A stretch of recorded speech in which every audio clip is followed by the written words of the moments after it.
Barracuda and the North American Sweethearts bring it home under the banner of Cognitive Pride. No one thought had a chance at the finals coming into this event. Coming as the number 2 seed. Down, ripping through, Titan, down, falls 3, a double kill for himself, it's a 5-man, they're gonna go for the win, the world champions, Cognitive Pride, GG! Season 2, we say hello to Europe as Adapting and Epsilon Esports slam it home. A huge play, Adapting's about to go up, he's gonna come crashing down, who's the target? It's gonna be all 3, and 2 will get stunned out. Oh no. He's taking tons of damage. Oh no. Chaos forced to move forward. They don't have enough time for this. They don't have enough time for this. No, it's a deicide. Ladies and gentlemen, Epsilon Esports. Season 3, new name, same roster. 2-time world champions, iRaffer and NRG. Well, it's 4 members left, and into the sky goes Adapting. The ultimate's weighing down. The Titan is under siege. Energy are looking to be world champions again. Long live the King! And once again, the King is Europe. Season 4, Polar Bear Mike brings it back for America. E-United slams the hammer. Cracking enough back. There's Death Walker controlling things. Panicat takes that Wolfie. Where's the remainder of the team fight? That's one. But Adu and E-United keeps on going because Panicat. That's 2. Still pushing forward. They're at the Titan. Only 2 members to play defense. They can't do it. And that's the game. That's the series. That is your Smite World Championship. Say hello to your North American victors, Polar Bear Mike and E-United.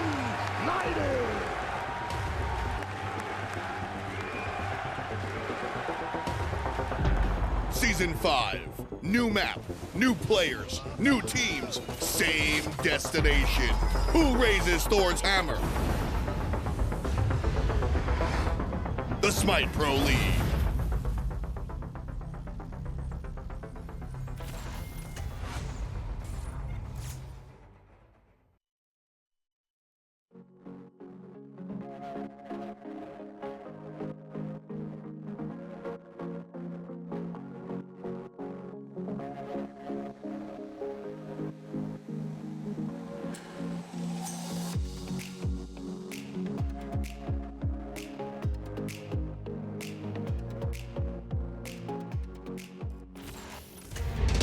Down the right side, and CLG are barreling in. FinoK is the first one in. Titan being shredded, already down now to half HP. FinoK zoning everyone out, and that's all it takes. CLG 2-0 over Nocturnes.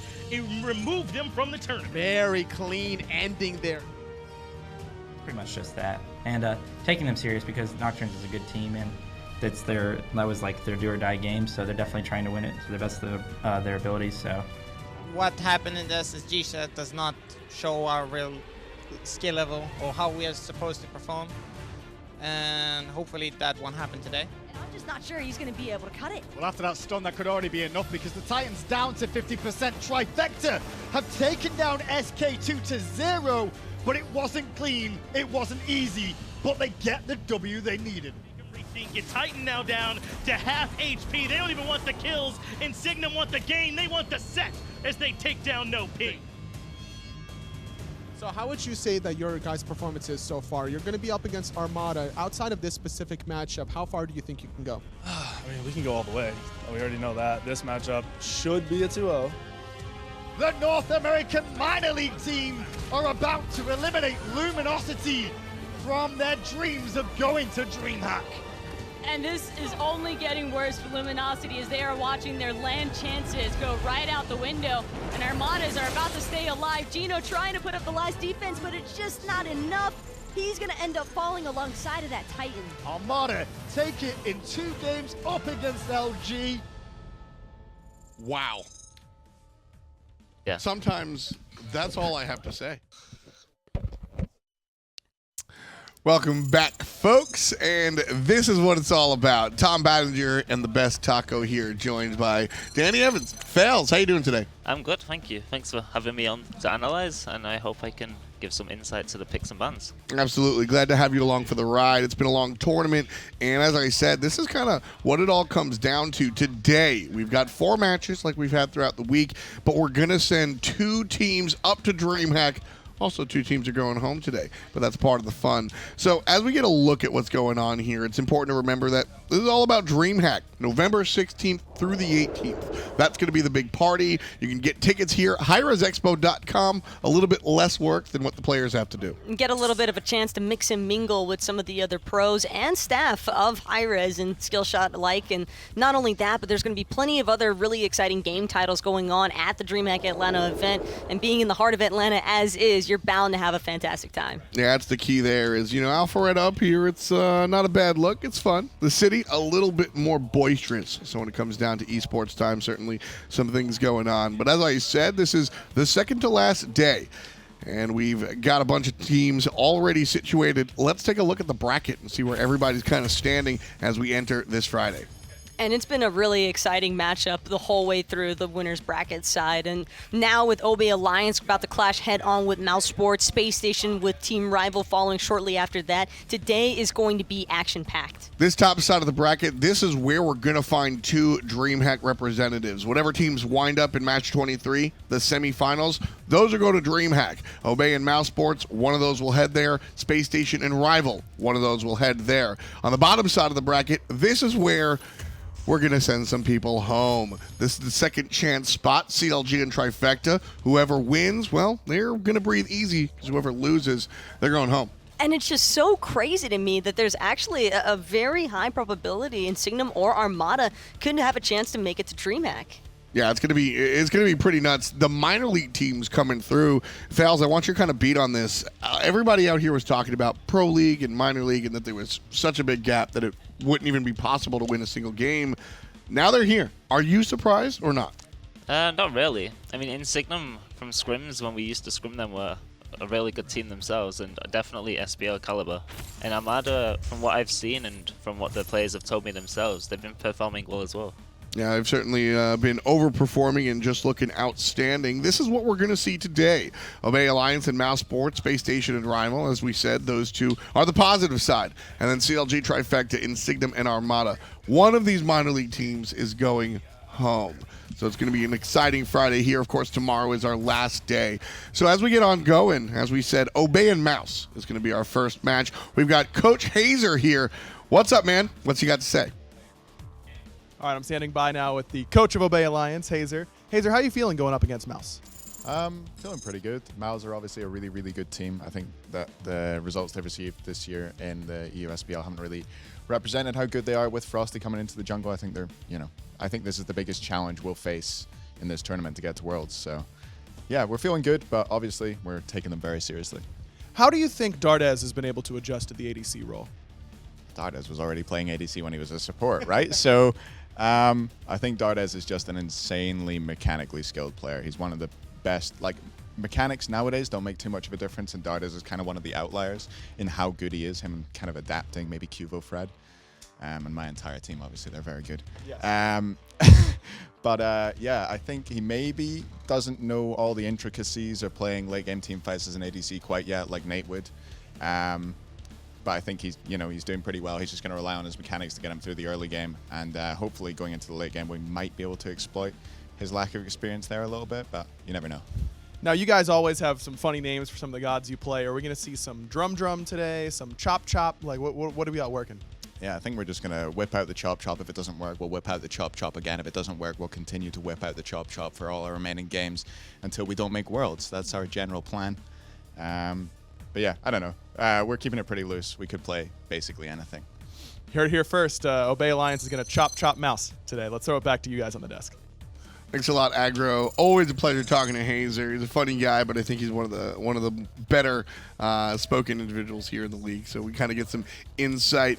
You've played around Hazer for a while. What can you tell us about him? Hazer himself, I mean, he subs in for a lot of scrims, and himself, he's a mechanical player, and I think his coaching itself as well speaks wonders for this team, and he's really helped them improve over the years.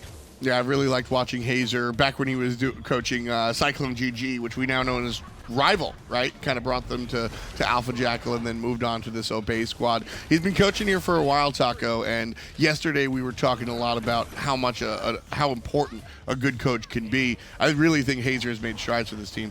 Well, one of the crazier aspects of Obey right now is that no one's really had a chance to see them be threatened so far in this tournament. I think that they basically got away with murder, only having to play what they basically showed all year long in the SPL. So now coming up against Mouse, the question is, will Mouse finally be the team to break that normalcy that we've been seeing from Obey, or is Obey just going to stick it through and be able to hold on to what they've been going with all year long? Well, we've heard from Hazer. Now we've got a chance to talk to the other side. Spuddio is standing by representing Mouse. Let's see what he has to say for himself. All right, here now with Coach Spuddio of Mouse. How are you guys feeling going up against Obey? Good. Quite confident, I think. What has been the biggest difference in your mind for this team since the little switch around? I think the main impact was Frosty and BMT mesh a bit better, I think, with their play styles, because Big Man likes to be really aggressive, and so does Frosty. So. Dardez, his laning phase has been great since moving over to ADC. Ataraxia, kind of known as a more passive hunter. Do you think that's something that you guys can exploit? Yeah, Dardez is a bit of an idiot, so he likes to be really aggressive in lane, so we might be able to exploit that, I think. What do you got for me today? 2-0, 2-1? You think they'll be able to take one off you? I think it should be a close set, but I think we'll win 2-0. All right, there you have it. 2-0 Mouse coming at you. I'll throw it back to the desk. Great job as always, Aggro. Fantastic stuff to hear from Spuddio. Mouse in general, they made a lot of changes here. And, you know, we speculate about synergy a lot of the time. What's your take on Mouse's swap around? Will it help them out in this tournament, or did it come too late? I feel like they had a month or so coming in after the split, and in that time they scrimmed a lot and they've shown a lot of practice. And in scrims they've been dominating everyone from what I've heard. So, who knows? Possible, yeah. We'll certainly take a look at it. Mouse has been very interesting. Dardez switching over to that carry role has been pretty much the headline for what's going on here. I always liked him in the support role. But Taka, what's your beat on him? How is he performing as a hunter? I think that Hazer pretty much hit the nail on the head when he described Dardez as an incredibly gifted mechanical player. Normally, at competitive level, everybody is expected to have sick mechanics, but Dardez just takes it further and beyond than what you would normally expect from these pros. But not only that, I do think that at times he can be a little bit short-sighted in terms of those mid to late game team fights. I think that's probably going to be the area where Obey will look to pinpoint him most, and then hopefully try and punish by just removing one at a time from the Mouse roster. But I'm mostly taking a look towards FrostiaK over there in the jungle. I honestly feel like a lot of these teams, even though they were familiar with him back in the day, they kind of just forgot about him as a player. And now that he's having his chance back at the sun here to shine at LAN, and not only that, but with this Mouse roster, he feels like he brings a new level of aggression to the team that BigManTingz has a very easy time playing off of. How about you, Fails? What's your take on FrostiaK? I feel like he's here and he's got a lot to prove. He's took some time out from the pro scene, and now that he's back, I think he wants to make a stand. Certainly hoping he will, as him and his team. Let's get into picks and bans, though. Game number 1 on the way. Obey versus Mouse. Picks and bans here. Brief mistake. We've got Armada up there. We'll fix that in a moment. But Mouse has always been really interesting when it comes to picks and bans. Fails, what can you tell us about their approach to the game? Mouse like to be aggressive early, and they like their weird picks, especially with Cherryo moving into support. He likes his assassins. I think he likes his warriors at times, and I'm not sure we'll see many guardians from him. Yeah, I mean that's certainly something that we've definitely going to keep an eye on. As far as the band's concerned, Fenrir banned first and foremost. He's really stood up this past week. Obey are not the only team to notice that. Fenrir has been sort of the go-to support, Taco. Fenrir has been a really go-to support for Mouse specifically because they want to get that early lane aggression going. If Fenrir is able to be successful with a lot of those initial buff invades, and then Mouse could have possibly escalated their duo side lead and started transitioning that over into their mid and solo sides. So Obey probably wanting to play a little bit more safe, because when you're going for an early pick like Freya, this could be for PrettyPriMe in mid lane, or it could possibly be for Ataraxia. And if it is for Ataraxia, you don't want to have to worry about a Fenrir jumping on you 24/7. On the other side, Mouse, I really enjoy the Khepri selection. This is a god that we really haven't seen much, if at all. Yeah, look at that 0% pick rate here for the Hug Bug. I know our community manager Alfred's happy, but what are you feeling, Fails? Is there a reason we haven't seen Khepri this long? I feel like most people have prioritized the Femre and prioritized the more aggressive supports, and Khepri's more of a defensive utility based. And I'm not sure we've seen many teams come out defensively and play just for the late game. So I'm interested to see what this passive duo lane can achieve against Obey, especially if Freya is ADC. The big thing that stands out for me is Freya already semi-alludes to a bit of an individual pick composition. I think that's going to be the general game plan here for Obey, and Mouse, in response to that, go for the Khepri early on. That way, if they are trying to just do a lot of single target focus, that's going to be kind of shut down by this Khepri. The Scare's Blessing is incredibly annoying to play around, and this isn't the first time that we've seen Khepri resurface during a LAN.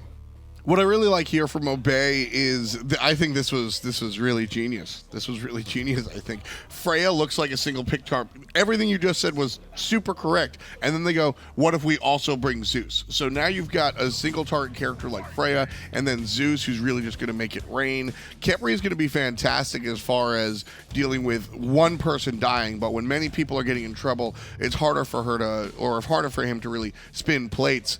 But Cabrakan on the side of Mouse, this has been one of Cherryo's kind of go-to picks back when he played in the jungle. Do you think he can transition into the support role? I feel like this Cabrakan is going to go jungle because Frosty is known for playing Cabrakan himself as well. So I think they're going to main focus is around killing this Zeus and shutting him down, because we've seen PrettyPriMe on Zeus when he's snowballed out of control and single carried games, and I feel like that's what they're trying to prevent here.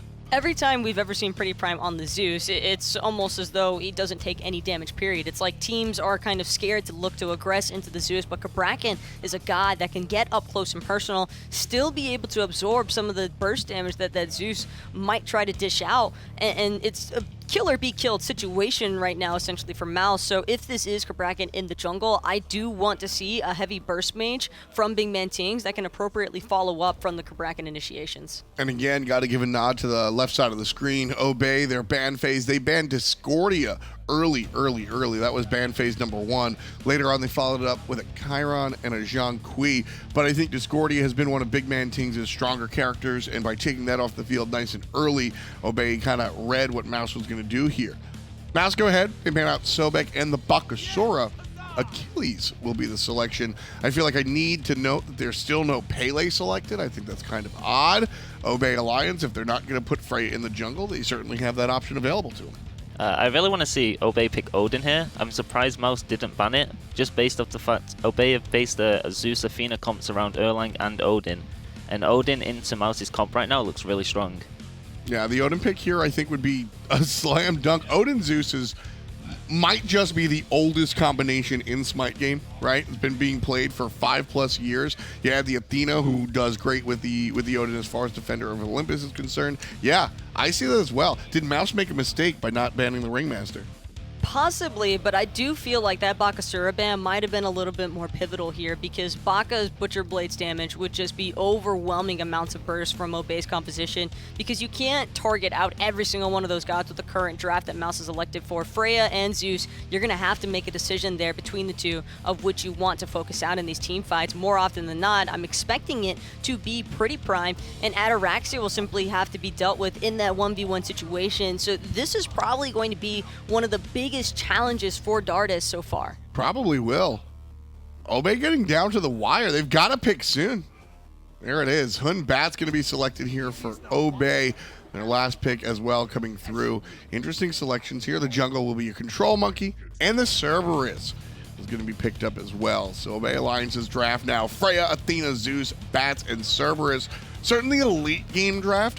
What do you think they're going for with this? I feel like they picked the Zeus so they can get out of the early, and the Freya so they can maintain duo pressure. And I think instead, I would have loved to see the Odin or Osiris here instead of the Humbats, but I feel they bring so much more control and so much more peel for the Zeus. Yeah, absolutely. The Zeus is going to be the focal point for Obey, I think, quite obviously. I've really driven the point home. Feed the Swede. It's all about making sure that your mid laner on Obey is going to be fat. That's what you're looking for in this Obey team almost every time. My primary thought process for as to why they might have avoided going towards the Odin here is maybe Obey felt like they wouldn't be able to actually focus out anybody inside of that cage because of the Khepri. And if that's the case also, I think that Batz is going to be a little bit better as well surrounding the objective control. And when it comes down to these more intricate matchups with these teams as we get further along into the winners bracket, I think that's where we're going to start seeing a lot more prioritization towards securing objectives, securing compositions that can actively siege without having to worry about heavy turtling comps. We're seeing more and more teams use every piece of the bank time here, every piece of the conversation. Fails, what's it like being in this room? Is the conversation strictly about the draft, or are you guys using this time to plan the game as well? So you plan for what you're going to do going into the game, as well as base it on the draft. But at the same time, you have to keep your nerves down, so you have to remain fun and having fun with each other at the same time.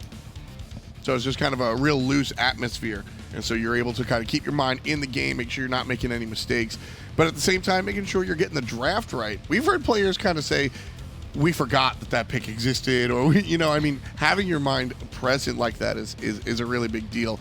Last selection, Ram here for Mouse. We're going to see that in the hands of Dardez, as we said, switching over from the support role to the carry. I think that Ram is as simple comes when it comes to that position. I'm not too certain about that being Dardez as Ram. There's a possibility here that the Jing is for Dardez still, and that they let BigManTingz take Ram into the mid lane, just because I do think we've had a tendency to see a little bit more Ram in mid as opposed to the Jing Wei. Jing Wei has her passive to get back to the lane fast, but she doesn't have as much of a ability or even as much of a threat around the early buffs. And with how important the early game has been so far in this tournament, I am expecting Mouse to want to defend their own. At the same time, Batz, he's an interesting character. He's one of your go-to characters. What's the play going to be like for CaptainTwig on Obey? Is he going to be aggressive early, mid, late? What's he looking to do here? I think early game he's looking to farm, but at the same time, they're going to want to kill this Khepri on cooldown, because Zeus is great into Khepri, because the second he pops his ult on himself, you just Zeus ult on top and kill him again. It's going to be a nice look. Obey and Mouse, this one is going to be really, really tight. I'm certainly excited. Let's start Friday off with a bang. Finch and Tolly, bring us the action. Thanks, Tom. Great job, Fails. Taco as well. Obey up against Mouse. Finch and Tolly here. We're about to send someone to DreamHack Atlanta with this set, Tolly. It's hard to be more excited than for a big set like this. Mouse and Obey right on the precipice. I'm really excited to see how both of these teams adapted from their online performance against one another, because during the spring, it was Obey Alliance that found both set victories. Summer, it was the story of Mouse finding both of those. But then fall, Obey cleaned it up, winning both of those. So if history repeats itself, out of the 6 sets, Obey with a 4-2 record should win this one. And I think that's how Obey feel. I think you saw Ataraxia tweeting before this, right? He was saying, if I play the way that I do in scrims, then we should be able to win this game. Obey feel like it's not even so much them against Mouse, it's them against themselves. If they can execute the way that they know they can execute, then they feel like they should be able to take this setup against Mouse. And like you said, all the evidence we've seen up until now certainly supports that. And there was the discussion about where these hunters would go. Well, it is going to be the Rom in the middle lane for teams. Despite the history and the record, there is that wild card factor of these rotations here. iRaffer kind of wrapping around underneath, but the wild card factor is the switch up of the roles, right? Like, I think FrostiaK is a fantastic jungler that's performed well so far at this LAN, not playing a LAN since I think Season 3. And also, Cherryo switching to the Guardian role is no slouch either. Yeah, that's a good point, Tolly. I mean, this Mouse team is still largely unknown how well they'll really be able to consistently perform. And so far at this event, they've looked very, very clean, very strong every time we've seen them. So has Obey. They were happy to get Prime back, so we'll see if they can continue to perform at the level we saw in fall. Ataraxia taking way too much poke at level 1, almost out of mana completely as well. I think this laning phase should go to mousesports now. Especially now that Ataraxia has to be a little bit more careful here in the dual lane matchup, as iRaffer does get a little bit knocked up. But once Freya gets a couple levels online, I gotta think it's hard for this Jing Wei to keep up. She has such bully potential. Ataraxia losing all his mana, now has to go up to the minion wave to get those basic attacks, and looking like the mana about to be replenished. Having to use a little bit of health potions now, only sitting with 2 remaining. But on mousesports side, Cherryo on the Khepri has that passive shield consistently ticking, so will allow Dardez to remain aggressive. And iRaffer does want to be for the purple buff, but only a small show of force, not actually going to contest it. The Relic situation's a little bit interesting. Both Horrifics already used in Duo, and Prime, even against the Cabrakan, who has a ton of stuns, the Tremors, has elected to just go with that Aegis. He's trying to just survive the burst. It makes a lot of sense. There is so much burst they have to worry about, and not only that, the displacement. FrostiaK is going to keep you in place with those Tremors, so it's just really important that if you do get stuck, you're going to have to drop your ultimate, use the Aegis to buy yourself time, and if FrostiaK is still on you, well, at least you're going to build, you know, the second charge, the third charge to make your detonate hit a little harder. And I think that's the key point there, right? Totally. It's about living, I think, to get the detonate charge off. That's about all it is, right? Yes. Is making it to that moment. And so that's what Aegis can do. It can buy you those few seconds. At the very least, Prime get his damage off. And then, you know, you trust Twig, you trust Ataraxia to come in and clean up the rest of those kills. And off of the aggressive nature of FrostiaK, whether it's, you know, the Susanoo, the Hunbats, or otherwise, this Cabrakan is not going to be any different. So PrettyPriMe is going to have to be thinking about that and thinking defensively. That's why he went for the Aegis, and I wouldn't be surprised if he transitions with a Book of Thaw / Book of Dead combination. Right, to give himself some extra survivability.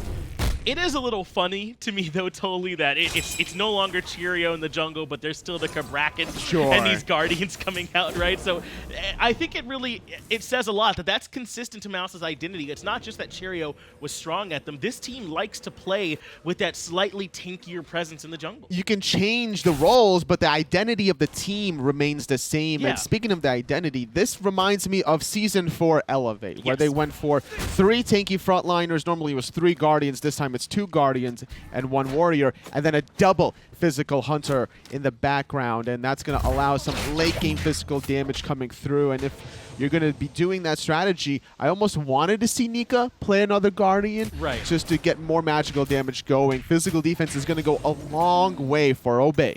And I like the way that Mouse does this in particular when they do the double Guardians, as BigManTingz is able to roll to safety, because they almost always get at least 1 Guardian that does this role that the Khepri does, right? That's just the get-out-of-jail-free card. Sometimes it's the Geb with those shields. Yes. Sometimes it's the Scarab's Blessing. They make sure that that checkbox is hit. It's so important there to get that Scarab's Blessing going here. It is a little bit of a longer cooldown than most ultimates, sitting at 110 seconds as opposed to the 90 from most other abilities, but at the end of the day, you're really looking to save some of your aggressive frontliners, and that frontliner is definitely going to be Nika, that's looking for those Fatal Strike executes.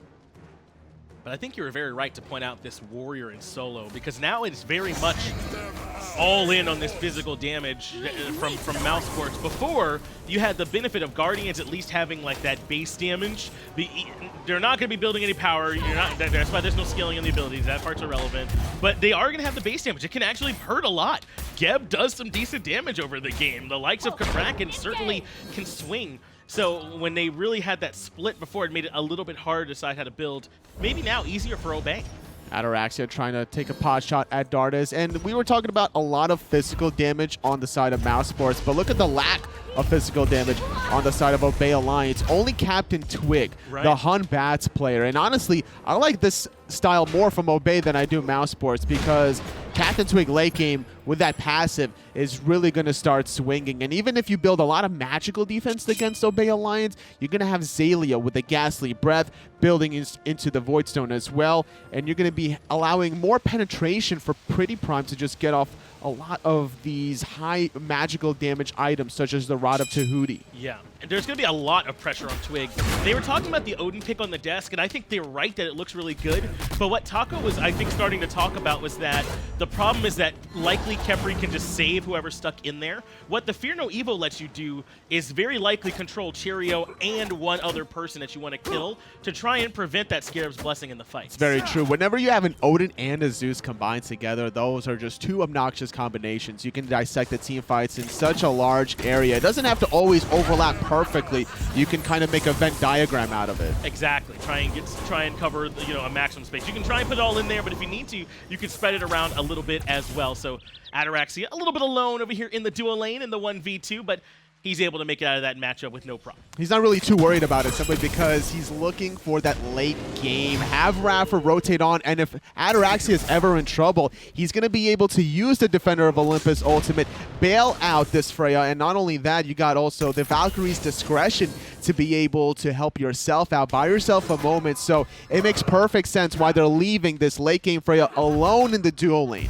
And this is it what we were talking about, right? It doesn't take too long for the lane to start looking exactly like this for the Freya, right? And now Jing is going to have to play relatively defensively. So I think that Dardez is doing about the best he can over here, just staying defensive. But hasn't this game been a little bit slow so far? I mean, there hasn't been a ton of gank attempts or anything like that. Finched. I mean, whoever wins this is going to HRX. You could just easy. feel the tension between these teams, not wanting to overstep, not even seeing a as much as an invade. Just look at the wards position on the left side of the map, all over the Gold Fury. Neither of these teams want their Hunter to get ganked. And it's worth pointing out, for these 4 teams left in the upper bracket, it's one more win no matter what. Even if they lose here, where they'll be in the lower bracket, if they win that game, then they're right on in. So really, these teams are one more win, even and they have a loss cushion to sort of work with as well. So yes, there's a lot on the line. You'd rather go here, but they still have multiple chances as Cherryo is able to dash out of the damage. The thing is, I'm looking at mousesports' draft, and sure, they do have some late game between BigManTingz and Dardez, but I think that Obey have more late game between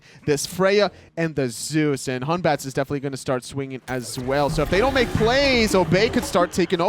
Fear No Evil was well positioned, but FrostiaK responded with the beads. That's a great tectonic shift from FrostiaK, but they break down the walls. Execute threshold there for CaptainTwig, jumps and avoids the snipes, gets away from BigManTingz, and Obey Alliance keep everyone alive. Jumping and then backpedaling to avoid the third snipe from BigManTingz. Great jukes from CaptainTwig.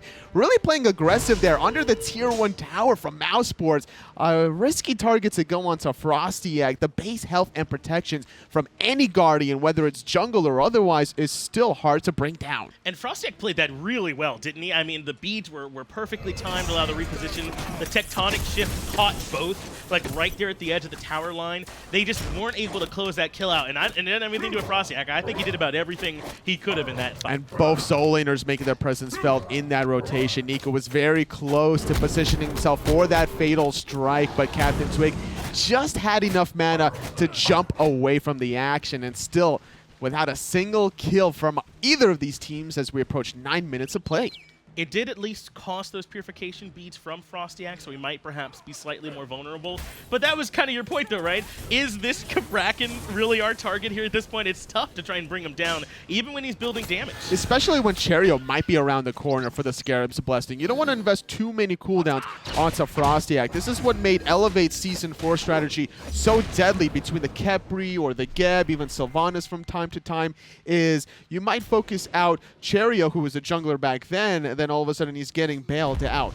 FrostiaK might be getting collapsed on here, and remember, there's no beads. Fear No Evil locks him down. That's going to be your respawn. First blood. PrettyPriMe grabs it for Obey. Cherryo not in position to get off the Scarab's Blessing. Without that defensive relic, FrostiaK was a sitting duck. Great play out of Obey Alliance, really capitalizing. Absolutely. And I mean, that's why that play in middle lane ends up working out, right? You can kind of look back on it as either a failed attempt or it's the first half of a successful attempt. And a team like Obey, they're going to capitalize on it every time. And FrostiaK not too far forward, but just isolated enough that they could capitalize. I mean, if it's going to take 4 members to kill out 1 member, then I don't think mousesports can worry too much about giving up that first blood if it's going to take that much of an arsenal. Tingz has the roll, so he's able to get away in the middle lane. Let's go back and look one more time at that kill, because Obey did such a good job stacking up the control and not giving FrostiaK a moment to breathe. I mean, look, even Xaliea is making this rotation happen. iRaffer from the backside gets the taunt off. Twig invests his ultimate. Xaliea with a gassy breath. PrettyPriMe blows the trucker horn, and that's first blood right there. The first one of the game, and Obey do have a small lead for themselves, about 1,300 or so gold out in front. But there's more action around these left side Harpies. Twig has Defender of Olympus. FrostiaK again is the target, but Scarab's Blessing here this time from Cherryo means they're going to have to wait a little longer as Tingz is able to find Twig. Finally, BigManTingz gets all 3 snipes going on. FrostiaK very low. Scarab's Blessing was already used, so not going to be able to have that one. Horrific Emblem, and catching out a second one onto iRaffer. Well, it turns out if we wanted some action, all we had to do was ask totally. Suddenly, these two teams are starting to have some sparks flying, and Mouse pulling the Gold Fury. They won that fight 2 for 1. I don't know. So why not? I don't know about this. Ataraxia has a lot of damage still. He just needs to get one shot off, but Nika making his presence felt, gonna zone him away. That was all that they needed. Once Nika kind of pushed Ataraxia away, that was a Gold Fury for Mouse, and just when I was calling the gold lead in Obey's favor, Mouse come back and answer it up with a couple kills and the objective. So in 9 minutes of play, there was nothing on the field. 2.5 minutes later, 4 kills and a Gold Fury to start things off. Both of these teams really transitioning well in this mid-game. You know, sometimes you just got to pop the seal, Toli. You know, it's like you can't eat just one potato chip, apparently, right? So as soon as the fights start, then they just go all in on it. And it was really great that they made FrostiaK the focus as they got his beads early on, but he survived just long enough for the rest of Mouse to get over there with that Scarab's I Blessing. wasn't sure if you were going for like a Pringles reference. Once you pop, you can't stop kind of deal. I was in between. You're right. Yeah. I could have done either one. That's true. Hashtag ad. Hashtag ad, and this one is iRaffer. A little bit isolated. Remember, he got caught out thanks to that horrific emblem in the last fight, too. So he's got to make sure he's being a little bit more careful. But we saw exactly what Scarab's Blessing can do to this composition, which is so good at isolating a specific target and bursting them quickly. As soon as Cherryo's in range of that Scarab's Blessing, it throws such a wrench in the plan. Yes, and the difference of these two supports is offensive versus defense. Raffer going in, looking for the taunts. Cherryo sitting in the back line, making sure that he's not the one being taunted, making sure that he's the one also throwing out the Scarab's Blessing. And you can tell the difference, the styles also between their aura item selection. Obviously, Obey overstacked in the magical department, going to have that Heartward Amulet. mousesports adapting to the physical side here, or at least, sorry, Raffer adapting to the physical side with the Sovereignty.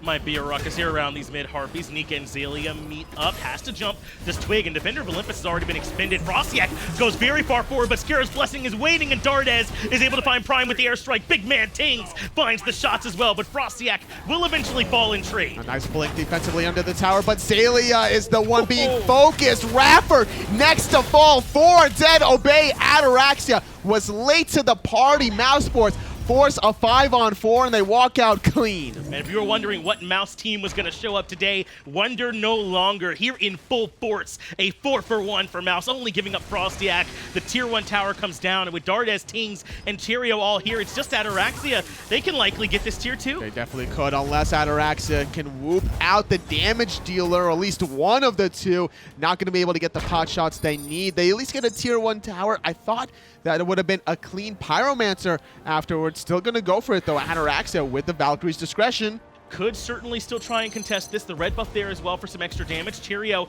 is trying to zone, just gonna have to body block. Good banish to reset for now, and that's giving time for Prime to get closer as well. Oh, the reset, and now Ataraxia is gonna pick up this Pyromancer. The chase is on because Obey has respawned, and they're looking for blood, Finch. Nika goes in first. Dizzy and Torment's gonna hold him and bring him right back towards the rest of the team. Lightning Storm over the top, and Prime letting everybody hear about it, but the return damage on Ataraxia is very strong.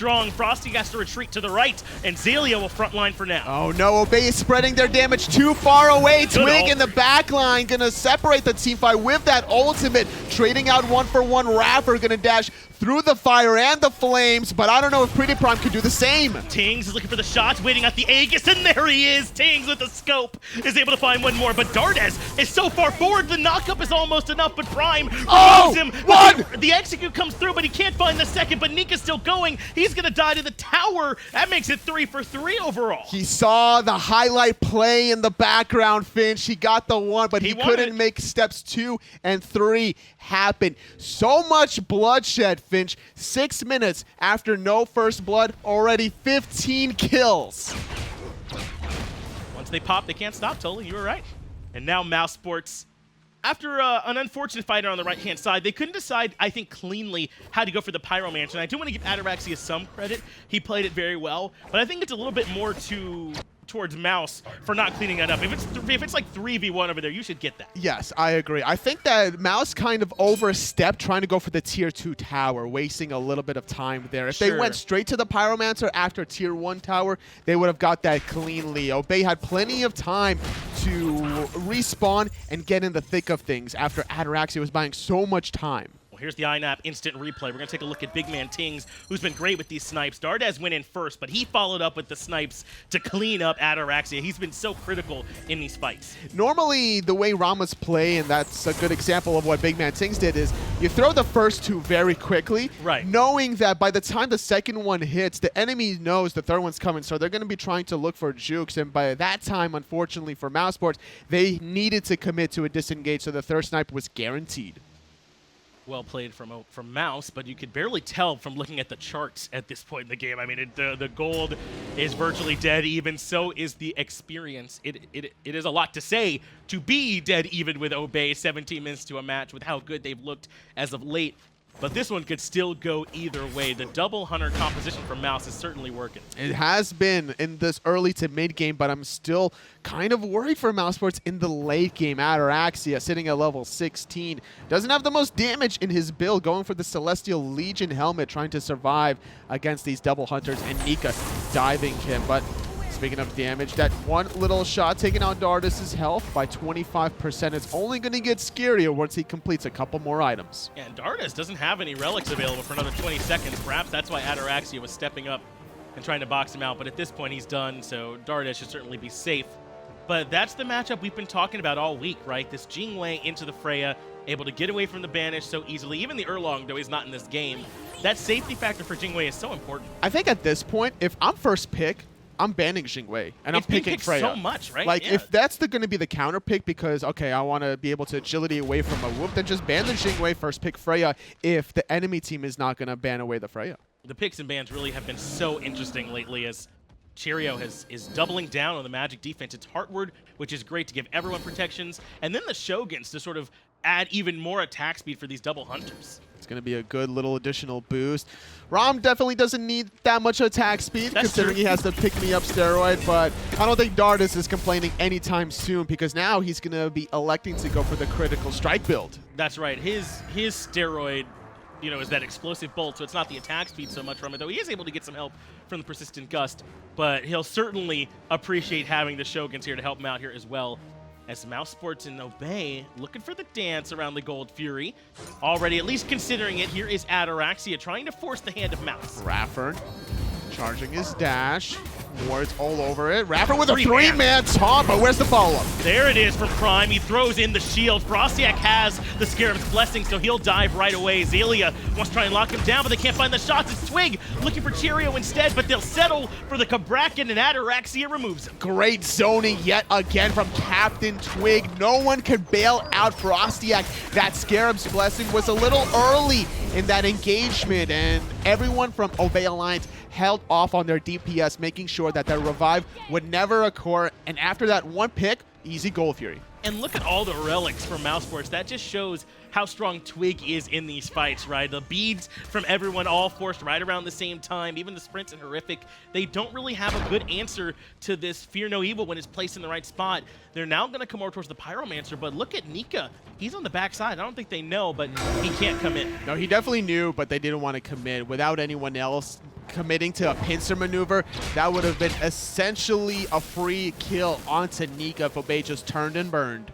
So he gives up on it. Instead goes just defend over on the right-hand side. Obey Alliance grab the two smaller objectives on the map, the Pyromancer and the Gold Fury, to keep themselves topped off. But we do have a scuffle. iRaffer taking some damage, pulled back in by Cherryo. Dardez is here as well, and iRaffer now half HP. He's going to be a little bit low, but he has Defender of Olympus, so he's just going to A-OK back to base, and maybe Obey could be the ones forcing the issue on the right side of the map with his ultimate. Twig goes in. Fear No Evil only catches them on the back end, though, but the two-man taunt onto Dardez brings them back, but FrostiaK, they want Prime. He's all alone and isolated. FrostiaK deletes him. He died in less than 1 second. FrostiaK getting revived from Cherryo. The fight continues with a beautiful execute by Nika. He's able to take down Ataraxia. Now it's only 3 mousesports surging into the tier 1 tower with Nika as the frontline execute reset just to reposition. But taking down the Zeus early on has opened up the floodgates for Mouse. Beautiful offensive and defensive measures mousesports are taking to win that fight. Obey Alliance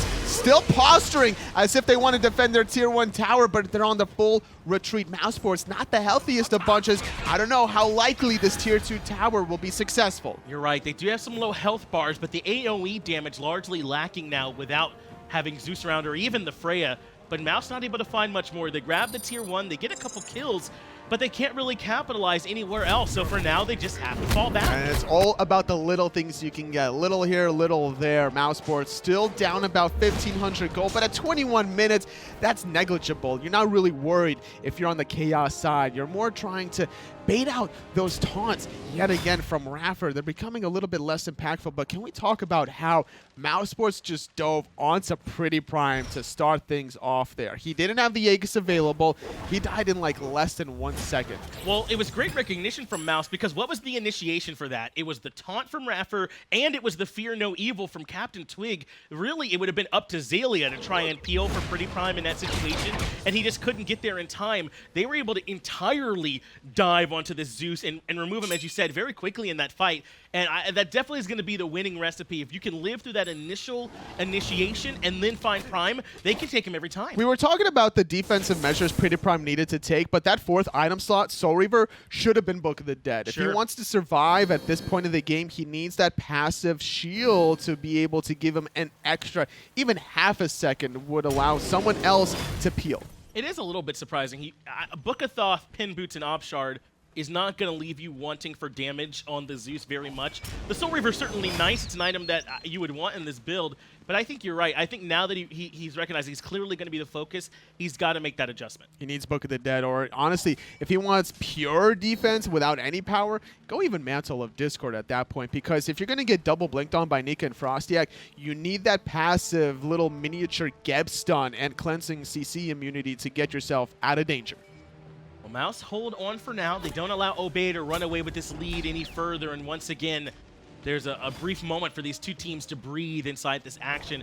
I mean, we even heard Fails talking about on the desk how important it is to try and stay calm in these moments. This is for your ticket to DreamHack if you win this set. You'll be moving on to the finals and already have qualified. They both understand how important this Game 1 victory is as mousesports group up around the gold, but they're a little early.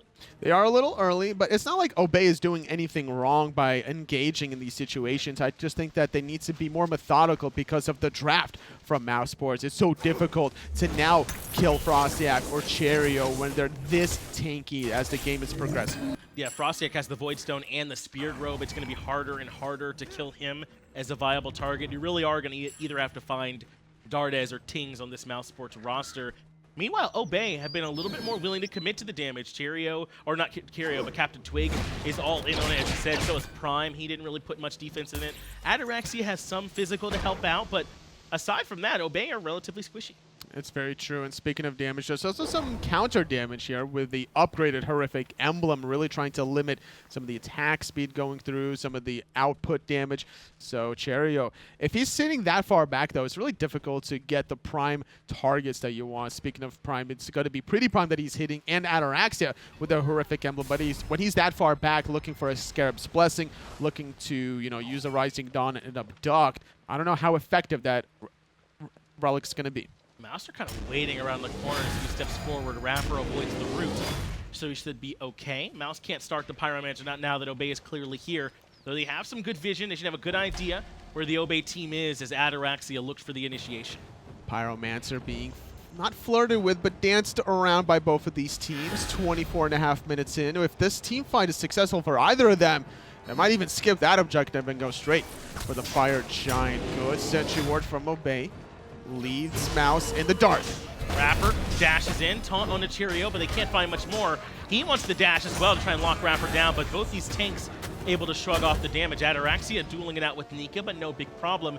Really keep your eyes on these two mid laners. Tings is positioned so well in all these fights so far. And this is scary for mousesports because a taunt would allow PrettyPriMe to get off so many of those stacks for his detonate, but he's positioning so far back because he's worried about the double blink. He's having nightmares from that last encounter, Finch. He absolutely recognizes that he's the one that is the focus from Mouse, so he has to be careful.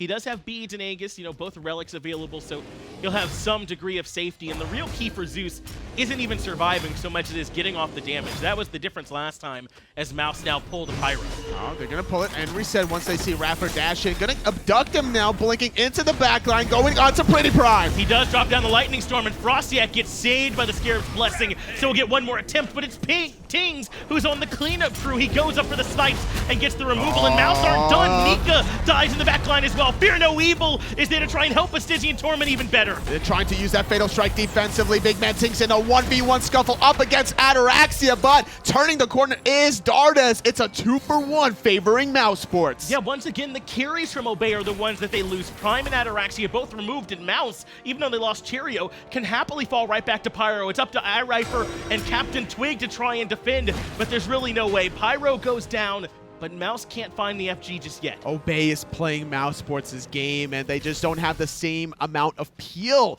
for their backline that mousesports has. And as the team fight lasts longer and longer, it's only going to favor out mousesports at the end of the day. And I like the way they're using this. They're not using the Scarab's Blessing defensively for when Tings or Dardez get target. It's to give them a second wave of initiation. They send in FrostiaK first. He gets Scarab's Blessing, and now that they forced Prime's Relics, they all just jump on him. That was just such an impressive wave of rotations from mousesports. They knew they needed to eliminate PrettyPriMe. That damage is just too much to deal with, and still, yet again, not going for a defensive item in that 5th slot. Even more, or even longer before he has that extra level survivability. Fire Giant's quite low, and mousesports are holding it for now. The root lands on Xaliea, stun there, but Stygian Torment brings everyone right back into Fear No Evil, and the Lightning Storm. Twig finds Nika, iRaffer finds Cherryo. FrostiaK knows he has to get to Prime, and BigManTingz follows up, so it's 2-for-1. But they get the Fire Giant. mousesports will sacrifice FrostiaK. The backline hyper carries receive the buff, but at what cost? Losing 3 frontliners, only giving up PrettyPriMe. I think Obey can start getting some towers. They absolutely have to. I think Mouse are largely okay with this still, because the Fire Giant buff is on the most important members, but if they lose a bunch of towers on the back end, then it is not worth anymore. Obey have got to come in and try and force these down through their small window. Yeah, I don't see how these 2 hunters can really hold up against all 4, but considering that it was Xaliea in the mid lane, maybe if they grouped up, they had the damage to defend the right side, but rather playing safe than sorry, assuming all 4 there would just give up the 1,500 gold. And that was so tough on the back end of that fight, because Cherryo has a bunch of people in range to be rooted, but he only hit Xaliea, so the team picks him as the target, and Xalea's like, fine, I'll just ult. Yes, the timing of that Stygian Torment right before the abduct silences and pulls him back in the thick of things. It couldn't be timed any more perfect, frame perfect, and as a result, catching 2 members there. I believe it was FrostiaK and Cherryo that gets pulled in to all of PrettyPrime's damage, sitting very high in the player damage charts. And remember, the critical member to get caught up in the CC chain is Cherryo to try and prevent the revive from happening. And so at that point, they get pulled back into Fear No Evil and the Lightning Storm from Prime, and that was easy for Obey to clean up. But this is where they punish on the back end. They got the tier 2 and right, now the Gold Fury to add to that lead as well. Yes, Mouse have FG on Tings and Dardez, but they've given up a bunch of gold to Obey. You're totally right, Finch. That's 6 life. If you can prevent it, that's going to go a long way for Obey. And man, I think this is clearly the best game so far we've had in all of HRX placements. Oh yeah. Day number 5. And this was the day where that was likely to happen, right? The day when you're starting to qualify, and in the lower brackets when their tournament lives are on the line. These are our top 8 essentially that we're looking at here today. So these teams are absolutely all evenly matched. It's very close between them. We even heard Barracuda say that earlier on in the tournament. This is a match. These are all matched between even teams, and mousesports and Obey are absolutely playing like it. Look at Twig's build, going for more lifesteal actually in the form of a Soul Eater. Not a very common item for a squishy assassin unless you're a Pele that's trying to synergize with that passive ability lifesteal, but looking for some more damage, trying to sustain in the 1v1. CaptainTwig was wrapping around, was thinking about maybe going in, but sees FrostiaK, Cherryo, and Nika, and thinks otherwise. They burned that tier 2 tower so quickly, they were able to even it up. And if you think about it in terms of what did Obey get because they won that fight around the Fire Giant, it was the tier 2 and right and the Gold Fury. Now that Mouse have grabbed a tier 2 tower, they've started to even up that bit of a disparity, and they still have FG for 1 more minute. This is their opportunity to finally swing back and get that fight to now go in their favor. Now, I don't think this is going to result in a Phoenix Siege unless mousesports can find some picks, but the double physical hunters getting the Fire Giant buffs will melt this last remaining tier 2 tower. Twig trying to loop around, but Dardez spots him out in the jungle, so he sends him back and on his way. Minion wave cleared out, so Mouse we'll have to wait a little bit longer. This tower not super healthy, about 60% HP remaining, and Prime is the focus, waiting in the back. But look where CaptainTwig is. He wants to be able to get in the back line. FrostiaK gets taunted! Raffer is the one that saves that engagement. Ataraxia deletes FrostiaK, but that one has Raffer's name all over it. He dashes in again, but no taunt available. mousesports reeling after losing their initiation. Obey are not done with this. The focus is onto the back line. BigManTingz getting saved by his support. That was huge from Cherryo to at least make sure they keep him alive, and now it's Cherryo that's taunted. Lightning Storm on top of the bug, but he shrugs it off for the most part. But Tingz is stuck in no man's land, the demilitarized zone. You can't go there. Xaliea cleans him up, and now with a 5v3 advantage, Obey can go wherever they want. Fool me once, shame on you. Fool me twice, shame on me. Third time, PrettyPriMe survives off of a great defensive switch around. Raffer no longer interested in dash taunting. mousesports was saving that just to prevent the stun and all the damage onto his mid-mage. Preventing those tectonic shifts from coming out allows PrettyPriMe to confirm all the damage. And with how far it was positioning from FrostiaK, Cherryo wasn't even close to getting off that Scarab's Blessing. He couldn't save him, but man, that was great from Raffer, because I don't even think Raffer was facing Prime. He had to do the quick turnaround and pull him off, because tectonic shift was, he was in the middle of deploying it felt like, nearly about to step onto the ground. So that there was no more time for that for that ability to come out and to turn that fight around. Fire Giant respawning. It will be the enhanced version. mousesports got the very first one off of a great team fight and a great dive onto PrettyPriMe, but the second one looks like it's going to be Obey, unless mousesports has something to say about it. Obey are able to secure the Fire Giant, or rather, CaptainTwig drops the Fear No Evil. Nika gets caught, but two-man Vanish slows down mousesports' push in. But Obey have got what they wanted. They're the ones free to fall back after grabbing the objective. I don't think mousesports can really chase this one out either. Nika taking a lot of poke damage here, and this is going to be Obey now playing on the offensive. We saw how difficult it is to play against mousesports when Raffer's going in for the dash taunts. It worked out at the beginning of the game around the 10 to 15 minute mark, but then once we see more damage from both BigManTingz. Hold that thought though, Twig is a rock in a hard place. But Raffer there one more time with the taunt. Lightning Storm comes over, but Cherryo continues to keep FrostiaK alive, but they pull him back in with Stitching and Torment. The bug is gone. Nika wants Prime, but he doesn't have enough damage. Fatal Strike has to be used defensively, and this fight has Obey written all over it. Oh, Nika can't get out of this one, just trying to buy some time. Dardez is going to fall. Great plays coming out from Ataraxia there, and it's a 5-on-2.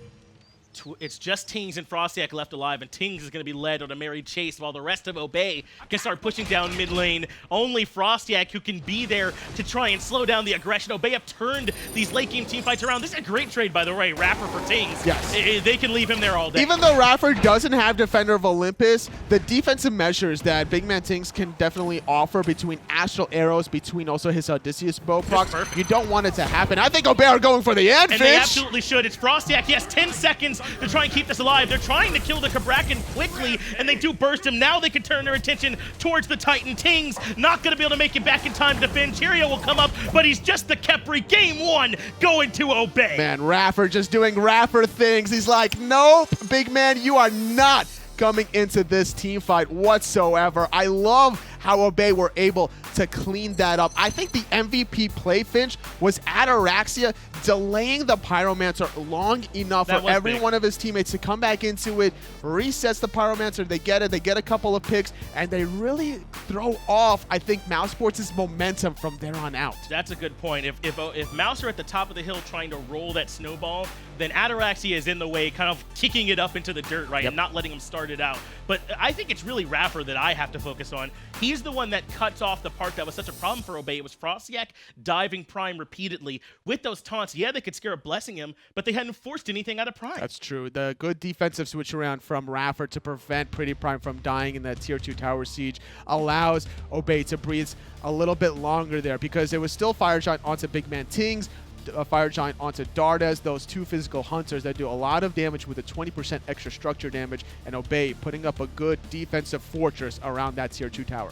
Obey Alliance, though, man. This is why the team is so strong. I mean, that game was about as back and forth as a game can be. It felt like initially things were looking like Obey, then Mouse were able to repeatedly find those initiations, and Obey on the fly, in the heat of the moment, come up with a response to keep the game in their favor. And things were looking a little spicy to start things off. Like, at first it was slow, the first 9-minute It mark. was slow, yeah. But then the next 6 minutes, I was counting, Fish. Between 9 to 15 minutes, there was 15 kills within that 6-minute interval. Both of these teams were warming up for day number 5. Probably the best game we've seen so far of HRX placements. Very well played. It'd be hard to imagine this one ending in just 2 games, but that means the pressure's on Mouse to find a Game 2 victory. Let's get it back over to the desk to tell us what they saw in Game 1.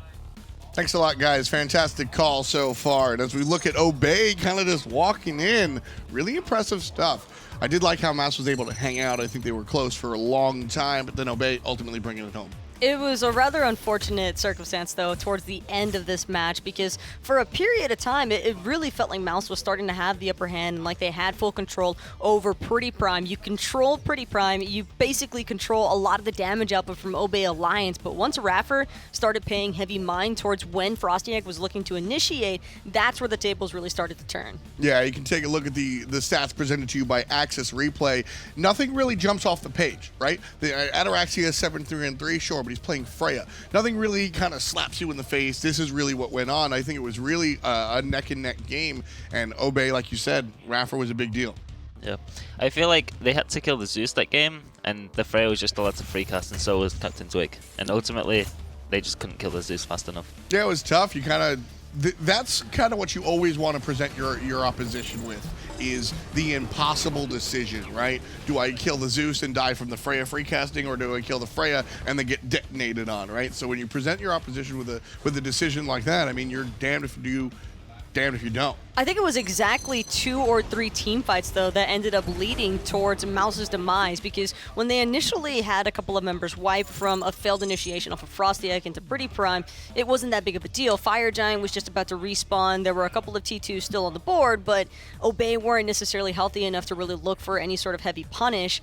But as the game progressed and as the Fire Giant came back into that Fire Giant dance that we're all so familiar with, it just seemed like Mouse didn't really understand how to use somebody else for an initiation. They still kept trying to rely on FrostiaK blinking in and having that Scarab's Blessing to revive him, and it just didn't come through because they were just too prepared for it by then.